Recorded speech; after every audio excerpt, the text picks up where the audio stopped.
And then we had another opportunity to look at how the body is linked up. Such a way that if you are diabetics, you should also be looking out for hypertension. If you have hypertension, yeah. Today we're going to be moving out to look at one major disease called hypertension. If I can have the slice up.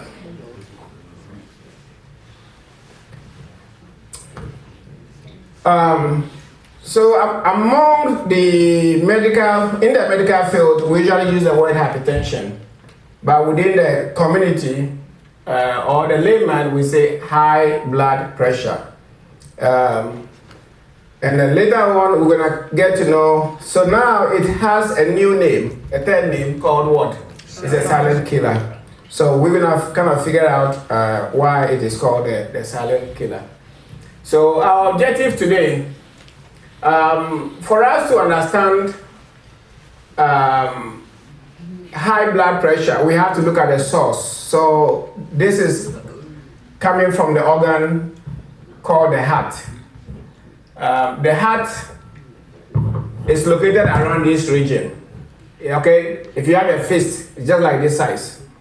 Okay. Normally the color kind of seems a bit reddish. It is reddish because of the red blood cells, or when the body kind of transport oxygen to those regions. When we pass on, or when somebody dies, the color changes. The reason why it changes is because now it doesn't have access to oxygen. It doesn't have access to those red blood cells. So the color could change. We're going to be looking at the diagram shortly, but the diagram, so we'll look at how the structure is, and we're going to look at how the blood flows. And then later on, the word hypertension or high blood pressure, we're going to define it. I brought a blood pressure monitor. We're going to now learn how to take the reading. And then if we take the reading, the numbers that appears on it, what do they mean? We're going to get the opportunity to understand those numbers. And then when somebody has high blood pressure, what happens? Last week, we all agreed that the body is linked to each other. When you look at the blood vessels within the body, if you want to tie them end to end, from here to Dallas is about 40 miles. If the one body, let's take my blood vessels together, just add all the vessels together, it's about 46, 47 miles. So it's just behind, so if you connect them, so you could just see just the blood vessels, how long it is. So the body is kind of connected one way the other, one way the other. So when something goes wrong, though you got a card over here, you're gonna feel it over here. So that is how the connection is. If you have a diabetes, you're gonna end up with a high blood pressure. If you have high blood pressure, you don't control it, you're gonna end up with a diabetes. So we're gonna look at what are the symptoms. Who gets high blood pressure? Who? Is it peculiar to particular group of people, particular race, particular age? In our world today, probably when you are old, that is when people kind of try to connotate high blood pressure to you. And then we're gonna look at the effect. If you get it, what happens? It's gonna affect other organs also as well. We're gonna get the opportunity to look at it. And then prevention and management. Remember last week, one question I posed to all of us is, does it make sense to work for 3 years, save all the money, and then when you have medical emergency, all that money is what? Wiped off. It doesn't make any sense. So that's where prevention comes in. It's cheaper to go through the prevention route than the treatment route. Management, we're gonna kind of look at a few. I just brought some medications, but I have samples over here. So now let's look at the heart, how the heart looks like. It's white. Okay, so this is not how it looks like within the body. This is just been colored so that we could have a pictorial view about how it looks like. If we are able to understand it, then that should give us a view. So the color, there's no blue, grayish, all those. We expect kind of a reddish. If you're alive, a little bit reddish. If you are dead, it could be white, it could be grayish, because you don't have nutrients going into the body. So you see how it is. Here we cannot see the inside of it, can we? No. So the only way we can see the inside of it is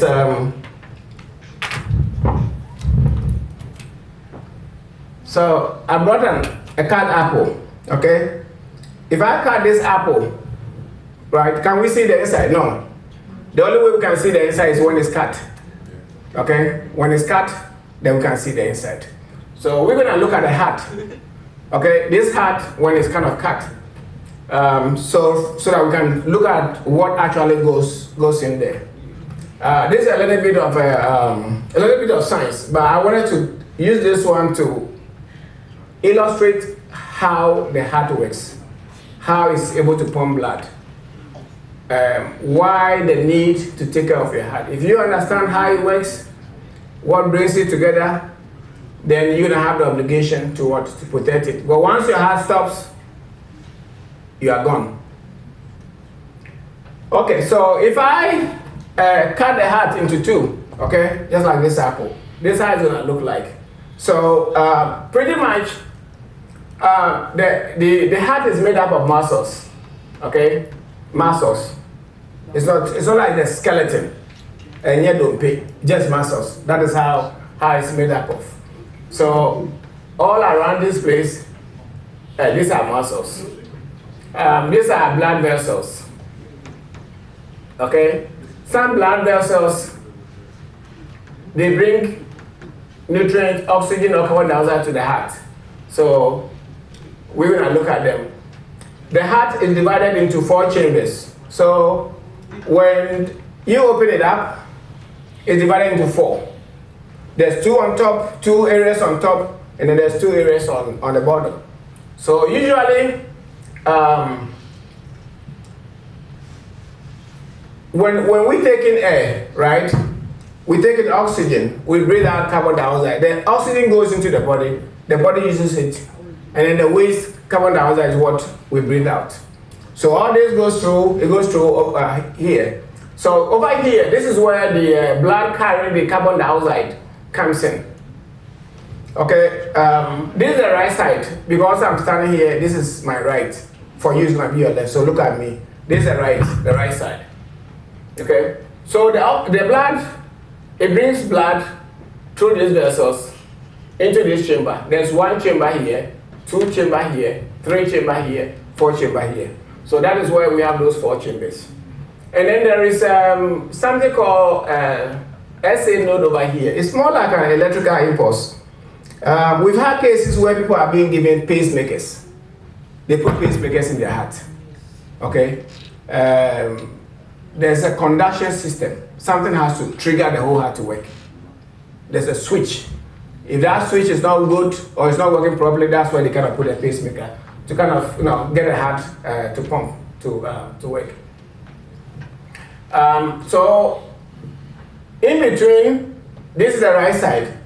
There is a valve that separates the top one from the bottom one. So this is the atrium ventricles. I don't know how to say that in Tree. So here there's a valve, okay? What the valve does is that when blood flows from one side down, that valve closes so that the blood wouldn't go up again.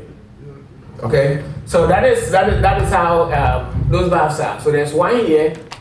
So when the blood comes here, it goes up here. It can't go back here. It goes in a different direction.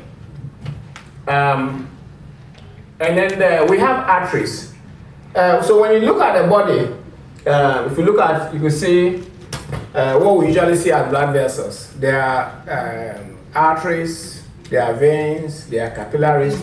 Okay, when you go to do your blood work, okay, they look for one of your vessels and then they draw the blood from.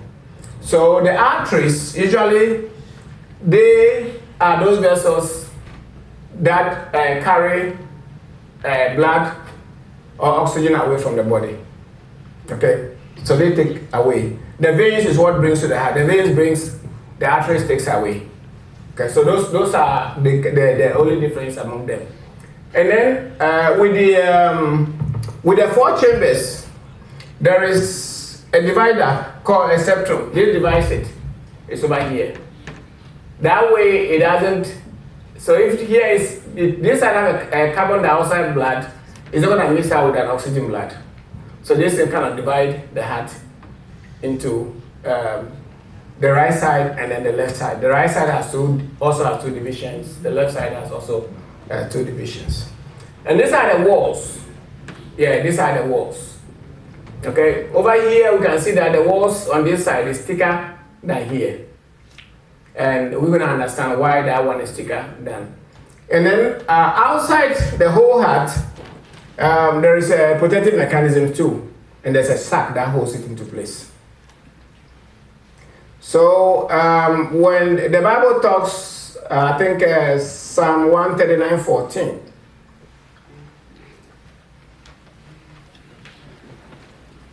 When you look at the whole of Psalm 139, it kind of defines who God is. God is omnipotent, God is omnipresent, and God is all-knowing everywhere. So 14 says, you or me, I'm fearfully and what? Wonderfully made. As to how these vessels, how they work together, the coordination. When one side beats, the valves open, the blood goes up here. It doesn't come back. It goes to another side. It goes through the lungs. The lungs give his oxygen. From the lungs, it goes back to the heart pumping to another way. All those coordinations tells you, based on our faith, who God is. Because this is not anything that could be manufactured by anybody in any form, any shape. So the carbon dioxide comes out from here, and the blood comes in here. This blood has carbon dioxide or less oxygen, okay? So it comes up here. Once it gets here, then these valves is gonna contract. You see? Times could hear your heartbeat, okay? Once it contracts, then the valves open. Then the blood is not rushing here. Once it rushes, this one closes. And this side is working, this side is also working. So like one side working, all the four chambers are busy working. All the four chambers, at the same time, they are all busy working. So the blood filled with less oxygen or with carbon dioxide moves from here. Once it gets here, it can't go back. There is another artery here. This one goes to the lungs. So there are two lungs. Okay? So the blood moves through this artery and then goes to the lungs. And then that is where the blood picks up oxygen. Okay? It picks up. So the carbon dioxide gets in, the lungs dispose of it, give it oxygen. It just comes around. Okay? It comes around. So when it comes around, it comes here. So from here, the valve open. It goes up here. Okay, so this one, it pumps to the lungs. But when it gets here, it doesn't pump to the lungs. It pumps to the rest of the body. From your top to your bottom. So you need a thicker force. So that's why you have a bigger muscles here. To kind of push it all the way to the top and then to your lower extremity. So pretty much, it's a whole lot to look at. But if you understand how it works, pretty much, then you also appreciate that it's a delicate organ that needs to be what? Taken care of. Can I have the next slide, please?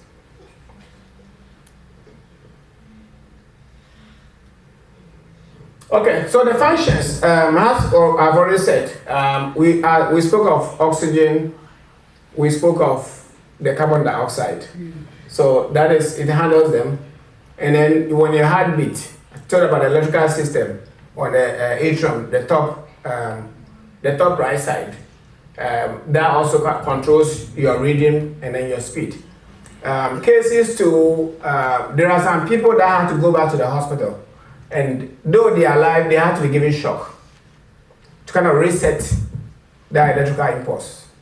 Because if it's beating and it's not beating in a certain rhythm or in a regular pattern, then they end up in the hospital, and then they kind of give them a shock, kind of to restart the heart to correct that. So much of the functions, it seems simple, but apart from the oxygen, there are also nutrients too. And just imagine if any of the vessels, if these are the lungs, the heart. Just imagine if any of these vessels is closed or is trapped. There's something kind of blocking it over there. Just imagine.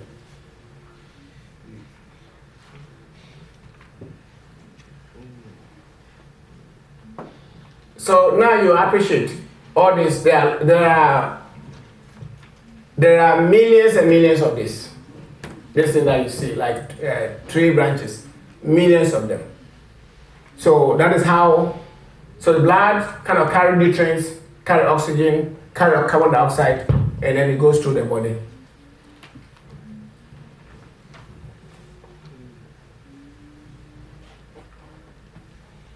So when we talk about heart disease, the next slide.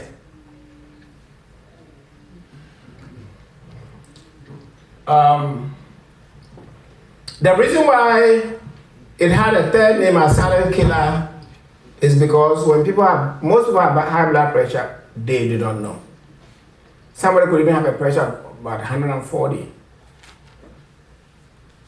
over 120, very high, but they wouldn't have any symptoms.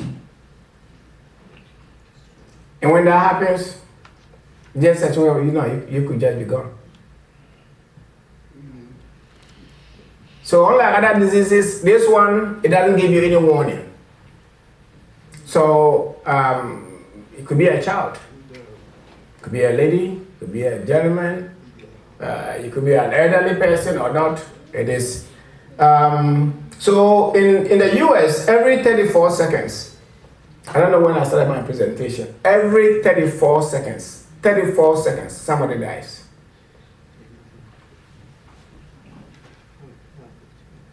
Every 34 seconds. So pretty much every minute you have an average 2 people dying. So every 60 minutes, 120. That's 1 hour. So every day, 34 seconds. Just imagine the time when I started speaking for this time. I don't know how long it is, but if each of us has to drop at that 34-second mark. A majority of these people, they don't know that they have high blood pressure. That is why it is called a silent killer. No clear symptoms. So it just comes and then you're gone.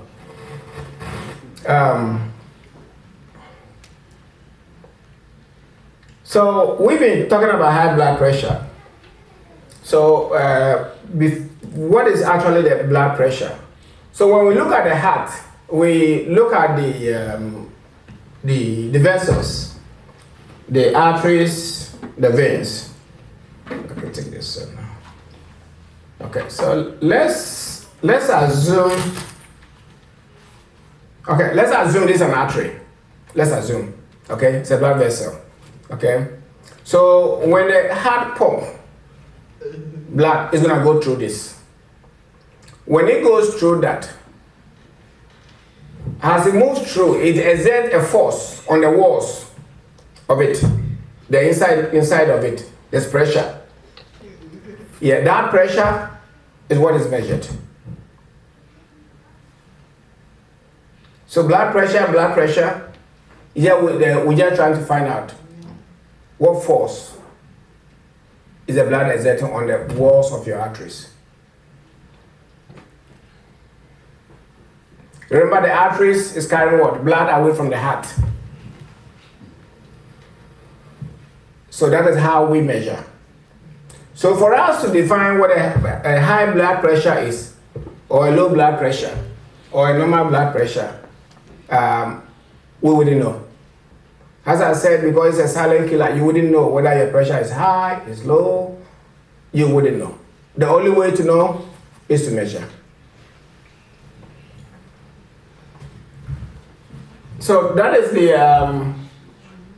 can I have the next slide?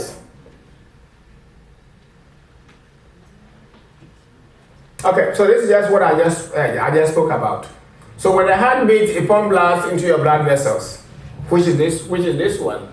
This creates pressure against the blood vessels wall, causing your blood to flow to all parts. Because if the blood is within the bottom part, the ventricles, right? For it to go out, it has to be forced out. It's not going to go out there by gradient. A force has to move it. Okay? Without a force, it's not going to be able to move to the other part of the body. So the heart needs to beat. The heart needs to exert that force. So once your heart stops beating, then you are in trouble. Because that means your body will not have access to blood that is rich in oxygen. And if you don't have blood rich in oxygen, then pretty much you're gone. So when the pressure is high, it's what we call it's called the high blood pressure. We're going to later on get to see that there are stages when it comes to the hypertension or the high blood pressure. There's a stage 1, there's a stage 2. We're going to look at them. We're going to look at the numbers, and then we're going to figure out what we need to do at every stage. So for us to know what our pressure is, pretty much, we can have the next slides. These ones are readily available on the market. Okay, so there are some that goes on the wrist. There are some that goes on the arm. And we cannot recommend the arm one because the arm one is more consistent and the numbers reflect a good blood pressure. So this is the machine and this is the cuff. So for you to take your blood pressure, let's see what that's sorry. Okay. Yeah, I'm not supposed to talk whilst I demonstrate, but okay. So I'm supposed to sit straight, right? I sit straight. I don't cross my legs. My legs are apart.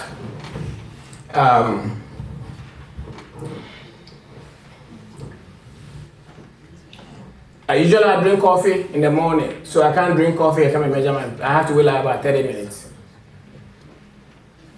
Well, when you take coffee, your heartbeat kind of goes up. So you want to kind of allow. You don't want that to interfere in your reading. So you can't talk. So when you get here, you relax. Because for some people, the thought of just measuring their blood pressure alone kind of take the pressure up. Just the thought. Then when I take my blood pressure, it kind of take it up.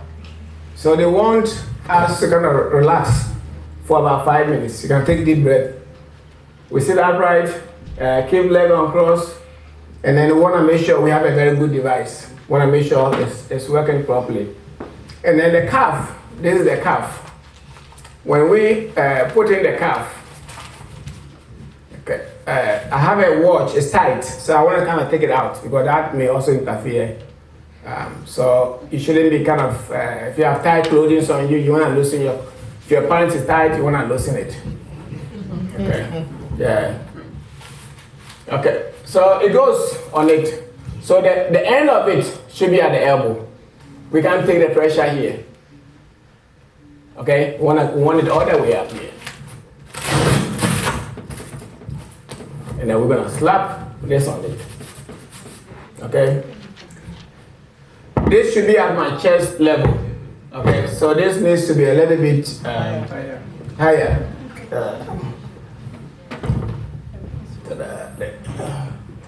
Let me improvise. Let me buy some hat. Okay, so it has to be at the chest level. Okay, it has to be.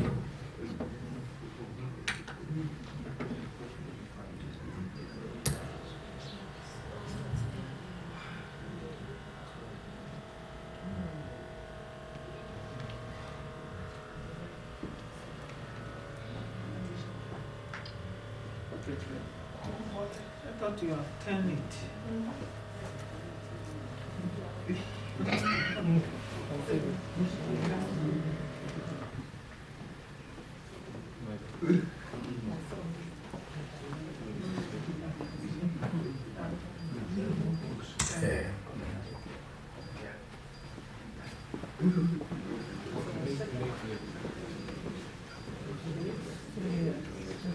Your blood pressure is systolic 161 millimeter of mercury, diastolic 99 millimeter of mercury. Your pulse was 86. Your blood pressure is abnormal. Yep. So you're gonna have abnormal reading. Yeah, because I've been talking and so it is. So you have some of them that talks, and then you're gonna have the numbers kind of displayed. Never question. So.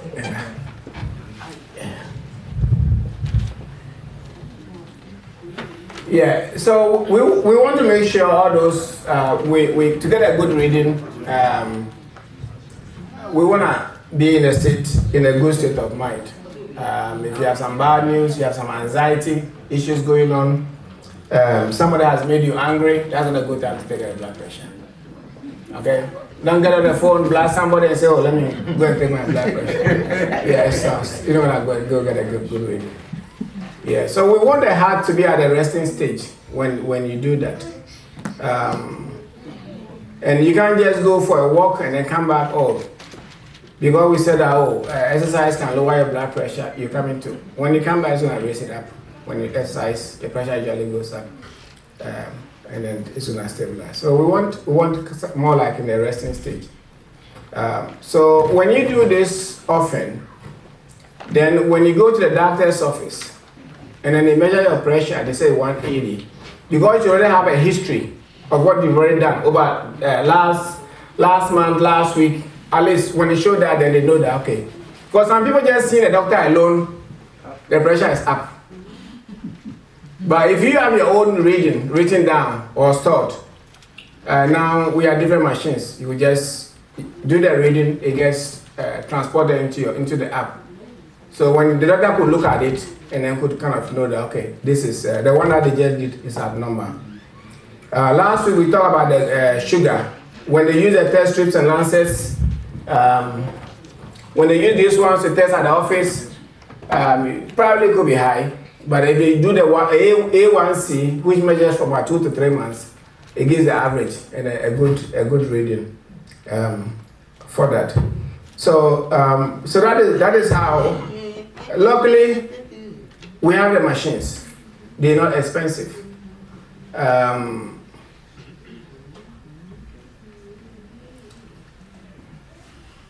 We don't need to take our pressure every day. Pretty much, if you are not diagnosed, but if you are not, if you are diagnosed, you want to have a reading often. If you're not diagnosed, periodically you want to kind of take your reading, kind of give you an idea. That is why we always recommend your annual visit.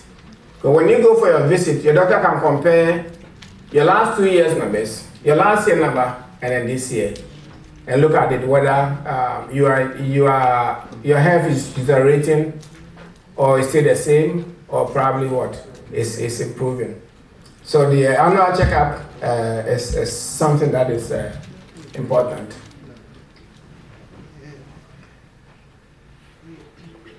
And then there is so usually there's 3 numbers. I think there was one of them was about is it 80 or 86?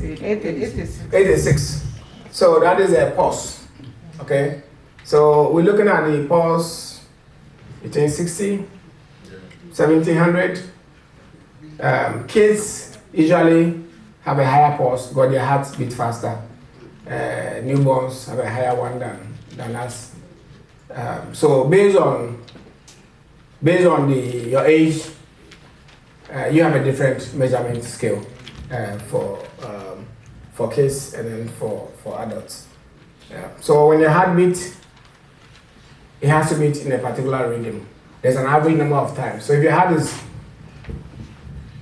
beating too fast, too much, and it's irregular, then there's something wrong. And if there's something wrong, we need to kind of check it up. Because everything that goes on in the heart, if we mess one thing up, it's just gonna affect everything. As we just saw in the heart. Even your valve, one of the valves, then we look about 6 valves minimum. Even one of them mess up, yeah, then they would have to kind of get into the heart to try to fix it. Okay, so the numbers, the next slide. So we have 2 numbers. We have one on the top, we have one on the bottom before the pause. So the top number is what we call the systolic blood pressure. So when the heart contracts and it exerts force, on the walls of the artery, right? When it contracts, it exerts that force. We are able to what? Get that systolic one. When it beats, it relaxes, it beats, it relaxes, it beats. So there's a beat, relax, beat. So the relax, the one in between the 2 beats, the relaxed one, it beats, relax. Yeah, that one is what we call the diastolic. Okay, in between that.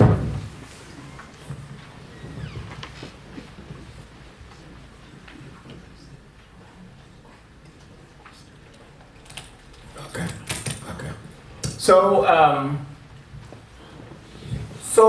your top one can be let's go to the next slide and then I could okay. So for your pressure to be normal, we're looking at about 120 over 80, anything less. So you can go all the way to about 90, 60. It's okay. If you go below that, that means that you're going to, not hyper, not hypo. It's low blood pressure. We don't want you to get there. So all the way 90 over 60 to 120 over 80, it's okay. In some cases, these numbers may differ slightly and based on race. So those one could also be factored in. When it moves between 120 and 129, okay, we are saying that your pressure is what? Elevated, acostral, by 10. When it goes stage 1, you need to be at 130 to 139. And then the diastolic should move from 80 to 89. Even if this one is 100 and this one is 85, the top is okay, the bottom one is not. You still classify hypertensive. You don't need a 2 to be out, to be just one of them, either the top or the bottom one, or both. Okay, so we have to find out, because the heart has to contract, it has to relax. Contract, it has to. So each of them should meet a certain criteria. Then from there, if it goes anything 140 and higher, that is where emergency cases come in. But the funny thing, as I said, it is a silent killer, is that somebody could have a pressure of 140 over 100, and then they'll be walking around. Yeah, they'll be walking around. So people can have it, but they will still not show any symptoms. But whenever you have it, you have anything above 140, 180, so this is a severe one. And then you have chest pains, shortness of breath, back pain, numbness, your vision, and you have difficulty communicating, then you may have to dial 911. Okay? If you have the pressure is high, you don't have any symptoms, it's better to call your doctor. Okay? It's better to call your doctor. If you don't have the symptoms, you still have to reach out. But once you have the symptoms, you dial 911. Yeah, because you are now in the bad stage. Even if you have the 180 plus, and you still don't have the symptoms, and if you can, and somebody can drive you to the hospital, yeah, it's a good place to be. Well, we don't know what happened, because the heart always is working.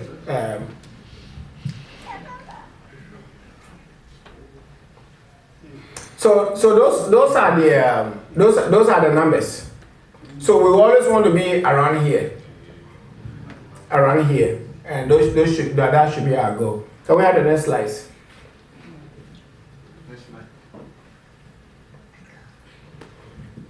Okay, so usually when we have this, when you have high blood pressure, these are the usual symptoms. There's no, for many of us, there's no warning signs. Some of us, we don't even know that we have a high blood pressure. The only way we would have to know, as I said earlier, is to kind of do the measurement. So when you have dizziness, fainting, headaches, chest pains, difficulty breathing, arrhythmia is the irregular heartbeat. Cases people to have nosebleeds. Inside the nose, there are tiny vessels over there. You see, the pressure is high, you push against it, it ruptures. So it could also have nosebleeds. The pressure too. The same way if you are diabetic, that could affect your vision. If you are hypertensive too, that could also affect your vision. So we advise people who are diabetic that once a year they need to see their eye doctor for them to look into the eye and make sure there are no damages forming. And there's fatigue. Okay, pressure high, the heart is overworking, trying to pump blood, nutrients, oxygen. That means it's overworking, and the body needs more. So if you don't have oxygen, you're gonna experience those difficulty breathing, fatigue, chest pains, dizziness. Those are some of the things that comes with it. So it's just a warning sign. These are not all the symptoms. Can I have the next one? I think last week we spoke about the kidney. We spoke about, I think I'll give an example about the kidney, and I use my own brother as an example, and diabetes. Yeah, so those three, these are the kidneys. You have the kidneys here. This is the heart. But the body is kind of connected, like a highway. If there's only one way going in there, that way is blocked, then you're gonna be in trouble. So it is important for us to make sure that our blood pressure, and then our kidney, and then our sugar, we're managing all of them. Because if one of them goes wrong, it's gonna affect the other one.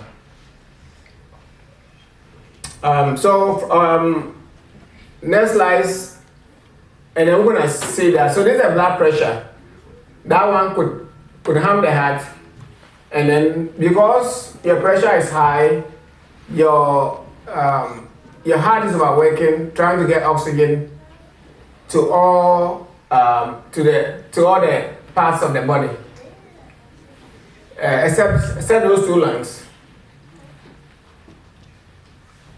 That force that is exerting, could also affect the heart. So heart attack and stroke. Stroke is when you don't have. So heart attack and then stroke. Stroke is where there's not enough oxygen that gets into your brain. So when people have strokes, you see that they have kind of problem with their limbs, their speech. Yeah. So when there's something wrong, either with the heart or with any of the vessels, and then the blood or enough oxygen is not able to reach the brain cells, stroke is likely to happen. The kidneys too. We know the blood, the heart pumps blood. It supplies the kidney. Kidney is one of the waste organs, and then it's able to do its work. If the pressure is high, it's also going to affect the work of the kidney. And then with time, if that one is not managed, you're going to be in a chronic state. Hopefully one day we can talk about the kidney in more details. So we look at the high blood pressure, we look at diabetes. So we look at this, the cardiovascular. This is more about the kidney, and this is more about metabolic state. So everything has to work together. If they work together, then we can stay in a better shape. If one of them messes up, if our kidney is gone, our pressure gonna go up. If our pressure is up, our kidney is gonna affect our kidney. If we don't manage our blood sugar, it's gonna affect both the kidney, it's gonna affect the heart too as well. So there are some things, what are some things you can control? Okay, there are some things that you cannot control. So if your parents have high blood pressure, I'm not saying they're gonna get high blood pressure, but there's that kind of study that have shown that there is a possibility that you may, I use the word may, you may get it. So Hispanic African Americans, they have a more tendency to be hypertensive than the whites.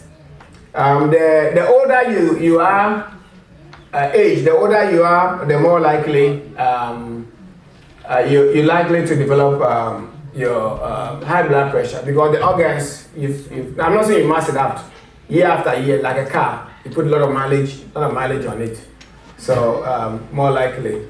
So when we look at it, men and women, men are more likely. I don't know, probably Mr. Kumi will tell me. Well, men are more likely to be more hypertensive than women. But at the age of 65, it kind of reverses. Then the women kind of pick it up. From there, women kind of have they become more hypertensive than the men. I said already, if you have a chronic, if your kidney is bad, you can't get into a good shape, it's also going to affect that one. It's also going to affect your heart system. And then there's a sleep apnea. Sleep apnea is times when people sleep, they can stop breathing for a couple of seconds or some minutes, and then pick it up again. So when we breathe, we allow oxygen to come in. So when you stop breathing, right, for some time, even seconds, then you are depriving the body or the cells of this oxygen. Okay, and this some people have that issue, and that one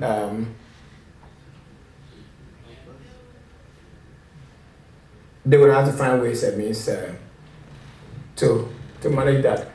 But there are some things that we can do that the next slide should help us control our blood pressure.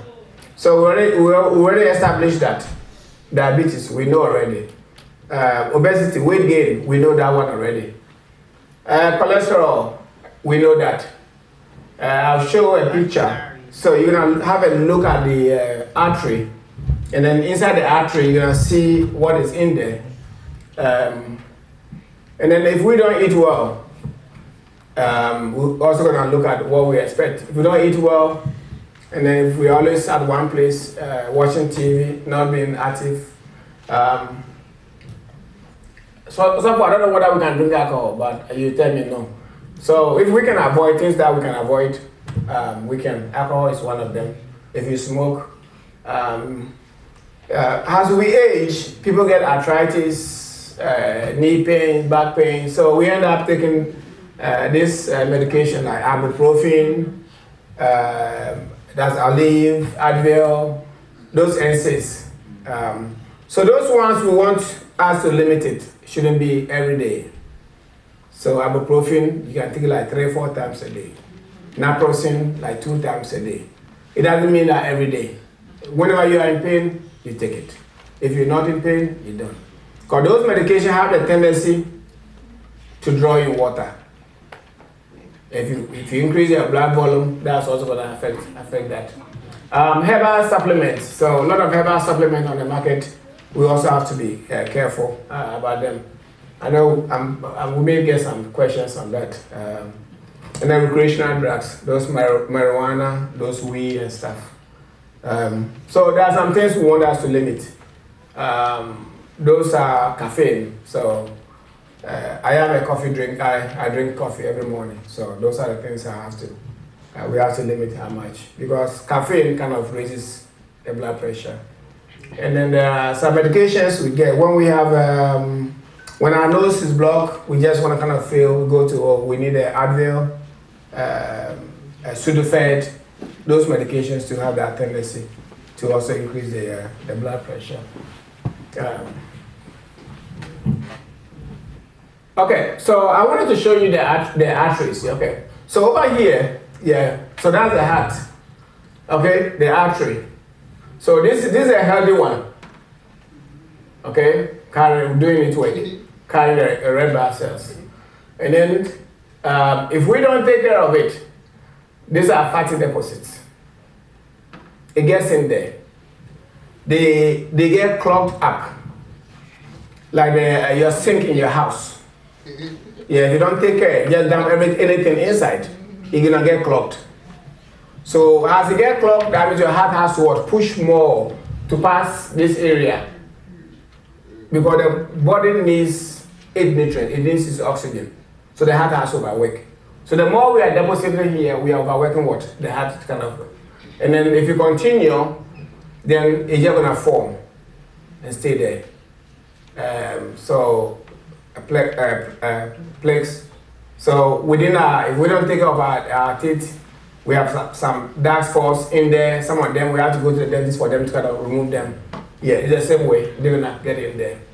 So when it gets to this point, now where minimum blood or oxygen could reach the other cells, that is where at times they have to open you up.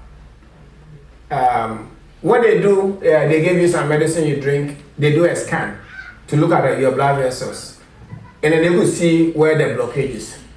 So they can put a stent in there, something like a balloon, okay, just to create that space so that the heart will continue to function. So that is a normal artery. So when we have all these things kind of gathering in there, you're gonna block it. And just around the heart, we see the vessels all around the body. And if you block it, you don't know where that vessel is going. It's supposed to supply to your brain. Then you're out. Yeah, so we have to take care. So anything we eat, anything that goes into the tummy, the body processes it. So if we don't put that in, we should be okay. If we're gonna put that in, then we're gonna be in a lot of trouble. So anything we eat, anything we drink, it's gonna affect our arteries as well.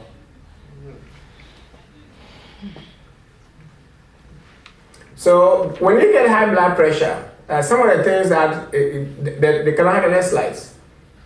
Yep. So you're gonna get a heart failure. So your heart is not gonna, something failed, it's not gonna work properly. Unlike your car dashboard, check engine light, probably you may not have that opportunity to check the engine. It might take you away. The atrial fibrillation, that is a heartbeat. The top portion of the heart, if it's beating, the top portion, the right, if it's beating irregularly, it's also gonna kind of process. And we're already spoken about the stroke. Okay, if oxygen cannot get into the brains, then we're likely to have that. Dementia, kind of a mental state where you can't communicate properly. People think dementia affects elderly people, but that's not the case. It could affect everybody. If you don't take care of it, keep in mind oxygen. Keep in mind, if you are carbon dioxide, the body has to get rid of it. So if you build the carbon dioxide, that has to be out. You can't get the oxygen in, then you're also kind of depriving your brain cells. So with time, you can't communicate, you can't think clearly, you can't take care of your own self. And then we want to talk about the kidney. It could also affect your kidney. And then just like diabetes, hypertension could also affect your vision. So there are some vessels too that goes into the eye to supply the eye its nutrients too as well. So when that happens, there's pressure would build in your eye. So you could just have somebody sitting in front of you. Because your eye cannot focus on that, you can't see the person properly. And then Pretty much, just like diabetes, there's also sexual dysfunction when you have hypertension. So just one thing, one disease, you see the organs or the body parts that it affects. So if we don't take care of it, then we cause more harm than good. Okay, so can I have the next slide? I think we can brush on that one.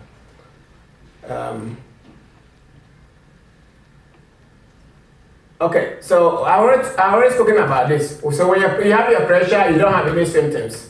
We want you to call your healthcare provider, or someone can drive you to the nearest hospital. That's fine. And then the next one,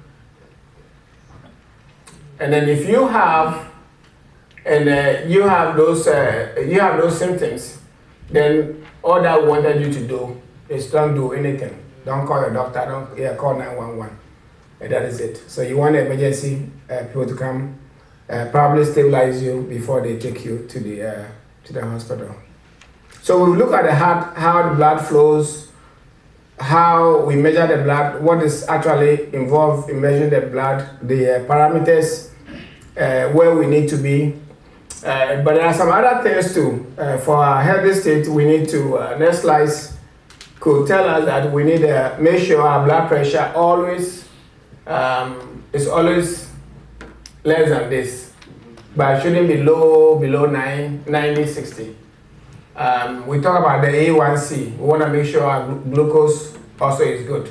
So your pressure good, your glucose good, your weight, so there's something called BMI. They just use your weight, your height, they measure it. They want you to be around. Yeah. So when you do your checkup, you could always compare. If you want to buy a scale and probably check your weight every month, once a month, and that is okay. And then there is cholesterol, the lipids. So we saw the artery, the build-up. Okay, so if we don't eat well, we have much more bad cholesterol, then we're not be in trouble. But when we have good cholesterol and our numbers are around this, then we are in a good shape. The only way you can know some of this is when you visit your doctor. And then once a year. Last week I said probably wouldn't cost you more than $500 if you have a regular PCP.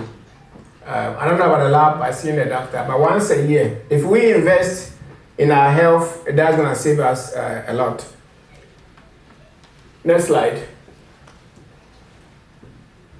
I think this one is... Okay, so we know we don't have to smoke. We have to sleep. So we're looking at about 8 hours. So 24 hours, 1/3 of it should be for sleeping. The body works 24/7. Even in Genesis 2:2, on the 7th day, the Almighty God rested. The Almighty God rested on the 7th day. So this, even God, spiritually, this is a physical body. We can't be driving our car from here to Minnesota to Alaska non-stop. So we need to stop. We need to stop. And we stop, we rest, the body recharge, something called osmoregulation, things kind of get back together. And then you wake up in the morning and then you can kind of continue. If we're going to continue to labor around, we don't have enough sleep, and then we should also be prepared to kind of have health issues. So healthy diet, physical activity. Last week I said 30 minutes a day for 5 days, that should do.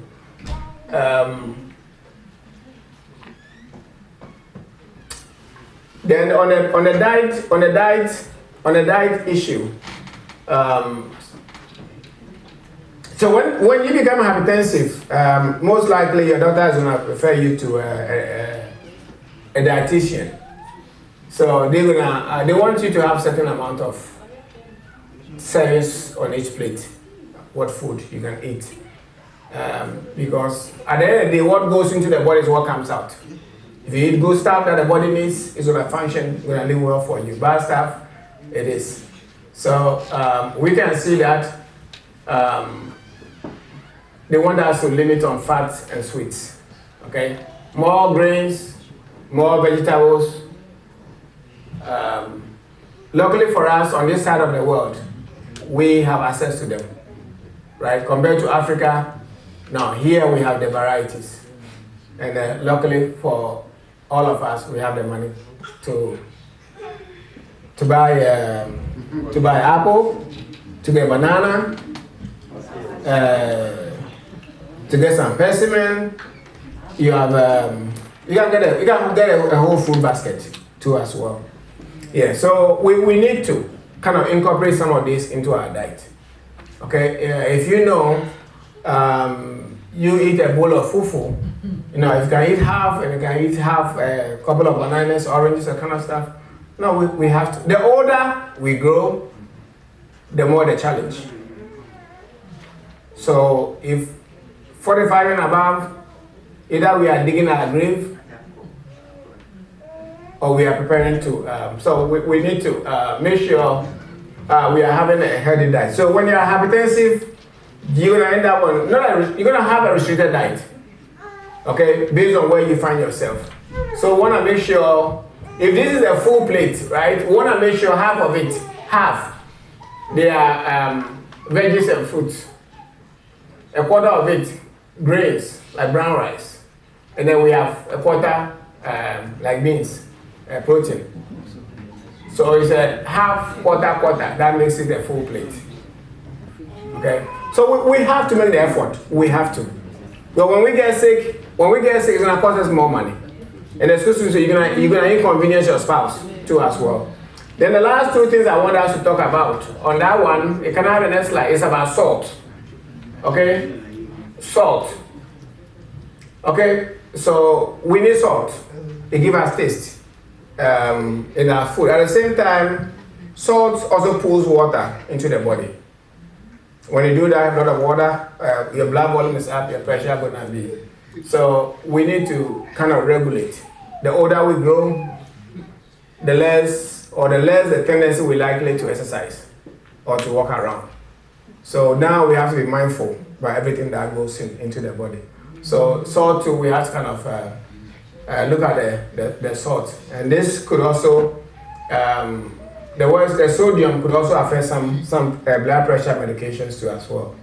So when you're hypertensive, usually they tell you to kind of keep an eye on it. So let's look at how, so let's say you're hypertensive. What happened? You're gonna end up with a doctor and they're gonna give you a couple of medications. Some of them they give you to draw water out of the body. They make you pee a lot. So by peeing a lot, you get more water, you don't put a lot of pressure on the heart. So you can get the pressure. So normally, people on the borderline kind of get those diuretics. It makes them pee. You take them in the morning, so you can pee throughout the whole day, so that you can get your blood volume down and your pressure down. Next slide. There are some. Okay, so those are the kidney where it pulls up. Some of them, like the blood vessels. Okay.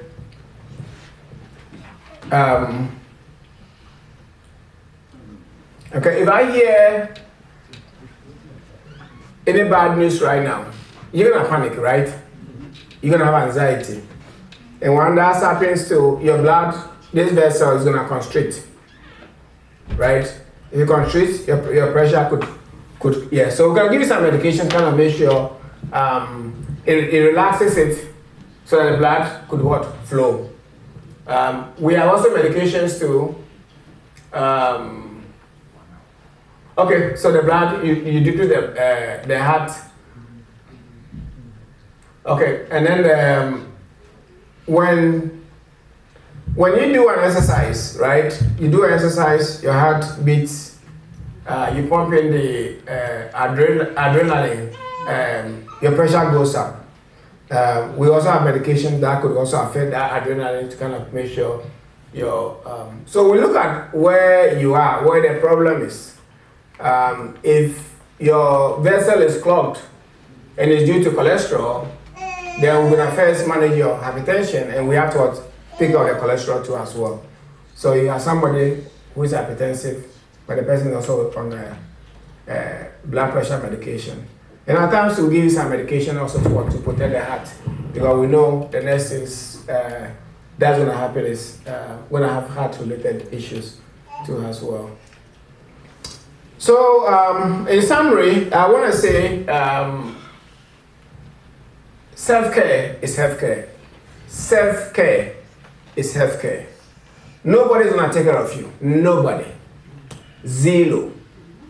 I'm not going to say that I don't trust your spouse or your kids, but don't give them work. Yeah, don't give them work to do. No, even if you are sick, there's bills to be paid. Your spouse has to go to work. And you can't move around. Don't give them work. So we have to kind of take care of ourselves. So if we sit down consciously, as I said last week, and we look at our investment, things that we have on this earth, things that we've worked so hard to acquire, one of the things that should be on the topmost is your healthcare. Not your house, not your car, not your kids, not your spouse, your healthcare. Because even if your spouse, your kids are willing even to help, they need money. How much money would they have? And for how long? Cases like the kidney issues, kidneys are in stages 1 all the way to 5. So based on where you are, and if you have to manage somebody on a kidney disease, it's a lot of money. So if you have hypertension, you gotta have to also make sure your kidneys too doesn't. So we want to make sure we're having a good night's sleep. We're walking, we're stretching, we're eating good. We have to manage our emotions too. Because if you don't, you're going to spike your blood pressure too. So you look around yourself, things that you have to probably shut your phone, close your computer too, or shut it off. Things that you have to manage, things that you need to outsource, you look at it. And then we also need to work with people. When we have issues in life, we have to kind of talk. You have to look up for people that you can trust, that you could talk. The more you talk about your issues, to your confidence, the more you're able to get it off your chest. Just talking to somebody listening to you, even that one is medicine. So the more, look for somebody you trust, 1 or 2 people, talk to them about your headaches. And once you're able to kind of do them, you could also kind of, and then the spiritual part is what we continue to do in our daily life. So I think 3 John 2, God wants us to have good life, healthy one. On top of the spiritual one that we are now working towards, He wants us to have a healthy one. So I'm gonna leave this one. This is the hypertension when your pressure goes down. So I wanna keep my lessons here. I know we're gonna meet next week with a panel. We're gonna have more questions. But I believe today and last week we have looked at hypertension. We have looked at diabetes. We've even looked at the heart. We didn't even look at the whole body, just the heart. And we can even see the role that the heart plays. So if you wanna add a kidney. And then last week, I think we looked at the pancreas, the insulin, the diabetes. So God, in His own way, have designed the body in a way to function together. So if we fail to take care of that physical aspect of it, then everything we've worked out for the last 3 years we've saved, we just want to spend 1 day to wipe those 3 years savings. So on that note, I would want to end my lessons here and then thank the leadership for this opportunity. Thank you. Thank you. That's Dr. Addico, Otune Wabechragen.